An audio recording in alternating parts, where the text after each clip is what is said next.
Best कर्मचाऱ्यांच्या संपावर तोडगा काढण्यासाठी महाराष्ट्र राज्य मार्ग परिवहन महामंडळाच्या मुख्यालयात बैठकीला आता सुरुवात झाली आहे। बेस्ट कर्मचारी संपाच्या संदर्भात राज्याचे परिवहन मंत्री प्रताप सरनाईक यांनी बेस्ट कृती समितीच्या पदाधिकाऱ्यांना चर्चेसाठी बोलावलंय। या पदाधिकाऱ्यांसोबत बैठक होते। या बैठकीनंतर चर्चेचा निष्कर्ष आणि शासनाची भूमिका याबाबत सरनाईक माध्यमांशी संवाद साधणार आहेत। या संदर्भात अधिक माहिती देण्यासाठी आपल्या सोबत आहेत आमचे प्रतिनिधी भरत मोहोळकर। भरत, बैठकीला नेमकी कधी सुरुवात झाली आणि काय निर्णय अपेक्षित आहे?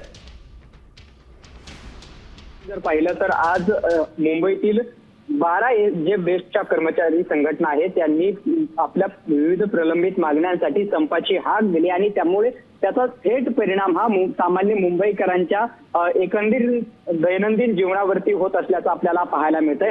आणि त्यामुळेच परिवहन मंत्री प्रताप सरनाईक यांनी तातडीने एक बैठक घेतलेली आहे। ही बैठक सध्या गेल्या अर्ध्या तासापासून सुरू आहे आणि या बैठकीत तोडगा काढण्यासाठी प्रताप सरनाईक यांच्याकडून ज्या 12 संघटना आहेत त्यांची मनधरणी करण्याचा प्रयत्न सुरू आहे। बेस्टच्या कर्मचाऱ्यांनी मागणी केली की आपली बेस्ट ही महापालिकेमध्ये महापालिकेची जी अधिकृत त्यांना तो दर्जा मिळावा आणि महापालिकेच्या धन्यवाद भरत दिलेल्या या माहितीसाठी। या बैठकीकडे आपलं लक्ष असणारच आहे।